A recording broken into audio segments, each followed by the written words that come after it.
লাল বাজারে গলির মোড়ে পান দোকানের খরিদ্দার, বাকের আলীরা দূরে মেয়ে নাম ছিল তার গুলবাহার।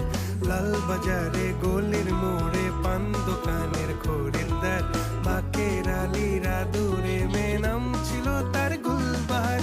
নাম ছিল তার গুলবাহার, দেখতে ভারী চমৎকার, তুলনা যে হয় না তার হোসনে আরা গুলবাহার।